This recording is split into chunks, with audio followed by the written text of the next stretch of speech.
السلام علیکم ګرانو دوستانو. نن به زه تاسو ته د کرکټ په هکله باندې یو څو تازه او ډېر مهم خبرونه درکړم. خاص کر زه به تاسو ته وایم چې د افغانستان رشید خان او رحمان الله ګوربز یو نوی تاریخ د افغانستان لپاره جوړ کړی ده. بل به زه تاسو ته د افغانستان محمد نبی په هکله باندې یو ډېر د خوشحالۍ خبر درکړم او آیرلینډ دا ورته مکمل تیاری نیولې ده چې افغانستان ته په دغه شروریزو لوبو کې ماتې ورکړي.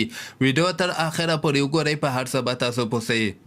نو راځم اول زه تاسو ته وایم چې دغه د انګلند ویسټرن 25 کلن نه کم لوبغاړي چې کوم دي د نن سبا دور کې د افغانستان رحمان الله ګوربز او رشید خان هم په دغه لیست کې شامل شوي دي. دغه تاسو وګورئ، په دغه لیست کې فیل سالټ د استرالیا د رحمان الله ګوربز د شیمن هټمر د ویسټ انډیز د ټیکټر د آیرلینډ او رشب پان دور کې د هندوستان او دین علاوه ویراناند د ساوث افریقا د شاداب خان د رشید خان د علی رضا جوزف ده، شاهین شافری ده او بریسنګ مرزربانی ده. یعنی دغه د زیمبابوې فاست بالر هم په دغه لیست کې شامل شوی ده. دغه د نن سبا دور بهترینه لوبغاړي دي چې په دغه کې دوه د افغانستان لوبغاړي شامل شوي دي.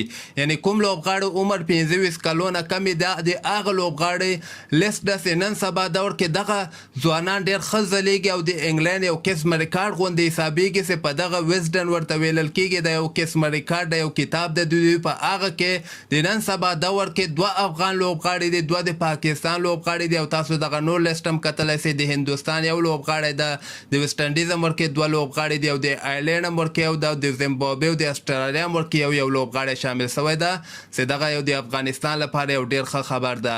بل به زه تاسو ته وایم چې هغه سل باله لیګ لوبې هم شروع سوي دي. تېره شپه پکې د نور احمد دوی ټیم لوبه ترسره کړې وله، خو نور احمد دومره خاص بولنګ نه و ترسره کړی. په 15 بالو باندې 11 رنز نور احمد ورکړي ول او هغه لوبه هم بایلرې ده. هغه بل ټیم ته د نور احمد دوی ټیم 108 رنزه ټارګټ ورکړی و، هغوی بیا ډېر په اسانۍ سره دغه ټارګټ پوره کړ. یو لوبغاړی آوټ سوی په 9 ویکټو باندې دغه لوبه ګټلې وله. او بل به زه تاسو وایم چې د آیرلینډ ټیم چې کوم د افغانستان ته اوس نه یعنې ځان تیاری نیولی دی، یعنې دوی پوره جدي دي چې افغانستان ته په شروریزو لوبو کې ماتې ورکړي. زه به تاسو ته وایم چې تېره ورځ د ساوث افریقا او د آیرلینډ اولنۍ شروریزه لوبه ترسره شوې وله. دغه لوبه کې ساوث افریقا 212 رنزه ټارګټ آیرلینډ ته ورکړی.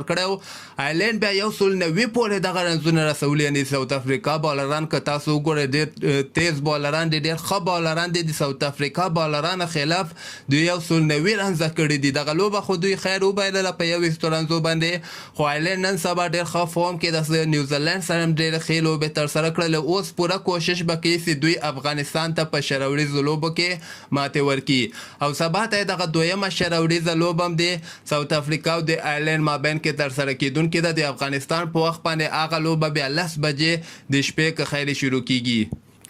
او بل به زه تاسو ته وایم چې د آی سی سی له طرف نه دغه تازه درجه بندۍ یو ځل بیا نن اعلانې شوې ده چې په دغه کې د افغانستان محمد نبی اول مقام، یعنې هماغه اول مقام باندې ده. دغه د شروریزو لوبو الراونډرانو په درجه بندۍ کې محمد نبی اول مقام ده. شاکب الحسن چې نن سبا د بنګلادیش لپاره لوبې هم نه ترسره کوي، هغه بیا دویم مقام باندې ده. معین علي دریم مقام باندې ده او ګرین میکسویر څلورم ده.